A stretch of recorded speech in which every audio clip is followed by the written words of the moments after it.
Jersey Invitational, brought to you by Ultimate Guard. I'm Nick Miller alongside our new champion, Liam Lonergan. Congratulations. Thank you. You put on a great show. With the handshake comes a massive piece of hardware. You get this trophy for all you've done. And I got a little gift for you here, because I hope your mid-December is open. Oh, it is. As you are going to the Players' Championship, my friend. Thank you. How's it feel? Feels excellent. It still feels like a dream. Your first, second day of a 2-day tournament. Yeah. Your first top 8, and you annihilate everyone. Yeah. You've been playing this Elves deck for a long time. Yeah. What makes this deck so good? Well, I think the best part about it is that it can be both a combo deck and an aggro deck. With the Elves, you play Elves on turns 1 and 2, maybe even 3, and then turn 4 and onward, you can hold up Collected Company and Court of Calling, and there's several 1-ofs in the deck, and just very powerful cards that you can get with Court of Calling and Collected Company. All right, coming into the top 8, you were kind of one of the unknowns of this tournament. You had won an IQ, locally with Elves. You have a modern top 8 and states with Elves. Yep. And then you come in, you're an 8-0 deck in the modern format. You played Bant Company at the advice of some of your friends. You had a bunch of people on the rail watching you from a half hour from here. Yep. You look at this top 8, you got Tom Ross in the quarterfinals. One of the people, when you make an invitational top 8, you don't really want to face. Yeah, it was pretty intimidating knowing that he's one of the best aggro players in the world, and he's on one of the best decks in the format right now. I'm just happy that Elves has a pretty good Dredge matchup.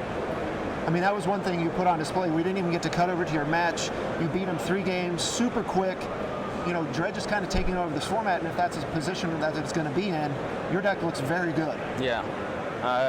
All 3 games, it was 3-0, and I didn't need Scavenging Ooze. You just kind of need to know what creatures to be able to kill and what not to kill, stuff like that. Right. As long as you know the matchup, it's not too difficult. You took down 3 games. You never had a piece of graveyard hate on the board in any 3 games, and no game was relatively close. Yeah. That sets up your semifinals against Michael Majors, another great player, Platinum Pro. Yeah. It's a tough matchup. Again, no problem for you. Yeah, that I was not expecting. I definitely got a little bit lucky there, and I think at least 2 of the games. His sideboard was stacked against me, but it just didn't seem to matter.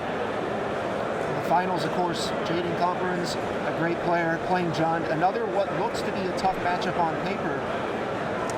I know it looks tough on paper, but I found the matchup to actually be not very difficult. You just need to side out the Court of Callings because they only trade 1-for-1 for removal.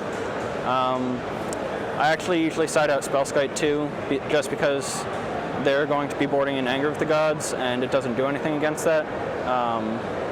So, yeah, that's usually my sideboard plan. Yeah, take us through the finals, especially the last 2 games where she grabs the Kalidas, which kind of slows you down, has the double removal spell in combat, which looks like this could be, the big turning point, but it's not quite enough as you just get to rebuild.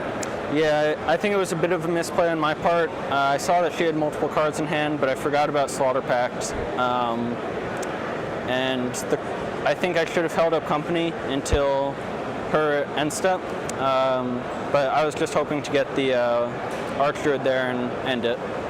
And then game 3, she mulligans a little bit, only has a 1-lander, but she plays Grim Lavamance on the first turn, and I can hear from the rail, your fans kind of gasp. They're like, well, that's a bad card in the matchup. But when she didn't have the second land, they all kind of were relieved. On a mold 5, that's definitely one of the ways that Jund can get back into it. A lot of the time, if I know my opponent is going to have Lavamancer, I board in Revoker, Phyrexian Revoker, to name Lavamancer. I actually forgot to board it in, but the no second land and only 1 card in graveyard for quite a while was a huge help. All right, well, you get a ton of money, you get an invite to the Players' Championship, you get an invite to the Pro Tour coming up, and more importantly, you get your own token. We got to think it's some sort of elf, right? Yeah, it's definitely going to be Elf Warrior. I just want to be able to play a token with my own face on it. Can't think of anything better than that. Right, you showed me a couple of tokens. Your dad, an artist, kind of made some of your own. Yeah. Of course, you didn't get to use those on camera. We had to use the ones we have for official use. But coming up in future events, we're going to have the Liam Lonergan Elf Warrior token, and you're going to use your own token. Sounds fantastic. All right. Well, congratulations. I'm going to send it back to Patrick and Cedric one last time here in New Jersey. Thank you.